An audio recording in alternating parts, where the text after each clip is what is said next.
There's a certain kind of person who doesn't enter a room by announcing themselves. They enter by noticing. Noticing who's tense, who's pretending, who wants to speak but can't find the timing, who's hiding something behind a joke. Most people walk into a space and immediately try to integrate.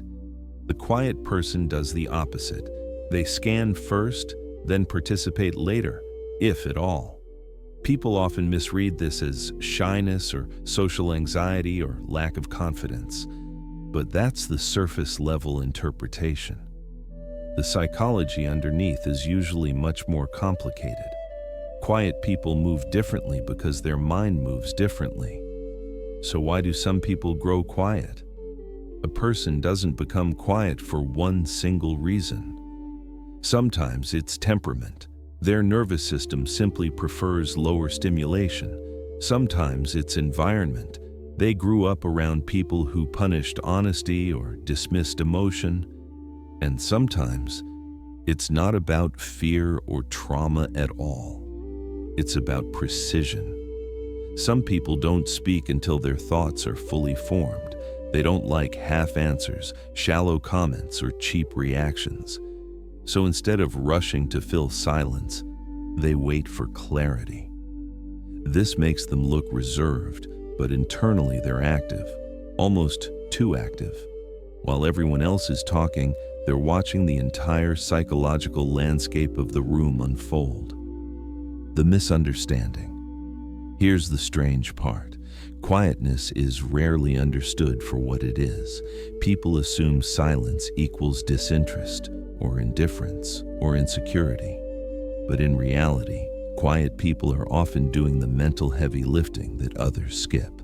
They track subtle shifts in tone. They pick up on micro expressions.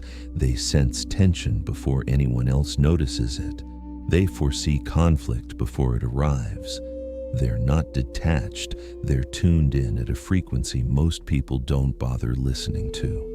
The problem is, society often rewards visibility, not awareness. So the quiet person grows up believing their natural strengths don't count unless they become louder. The internal shift over time. This misunderstanding creates a subtle identity conflict. On one hand, the quiet mind is rich, full of observation, analysis, and internal clarity. On the other hand, the world constantly sends the message, if we can't hear you, we can't value you. So the person learns to choose between two roles: masking, pretending to be more talkative than they really are, or withdrawal, staying small because it feels safer than being misread. Both options take a toll. Masking drains energy. Withdrawing shrinks self-worth.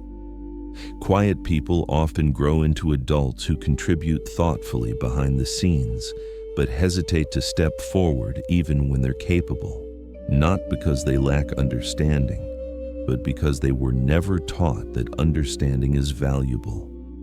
A quiet person's actual abilities.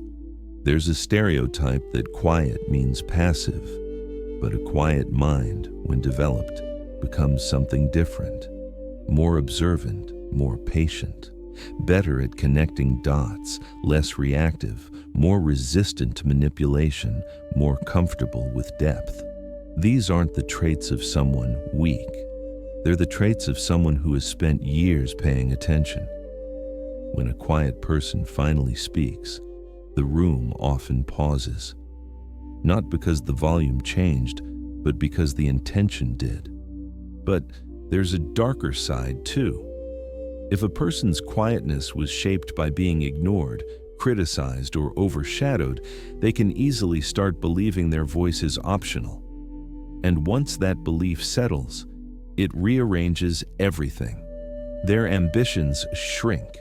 Their relationships become unbalanced. Their boundaries erode. Their confidence becomes conditional on other people's approval. Quietness turns from a preference into a pattern of self-erasure.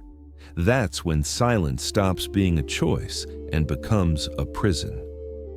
What the quiet person actually needs is not more noise, not forced extroversion, not the just speak up more advice that solves nothing. What they need is space, space to express at their own rhythm, and space to translate their internal clarity into something shareable. Quiet people don't need to be pushed, they need to be invited. A question with no pressure, a pause that's not rushed, a conversation where depth is allowed without judgment, and environments where thinking is valued just as much as speaking. Being quiet is not a lack, it's a different architecture of the mind. Some people dominate a room by speaking. Quiet people influence a room by observing. One is loudness, the other is presence.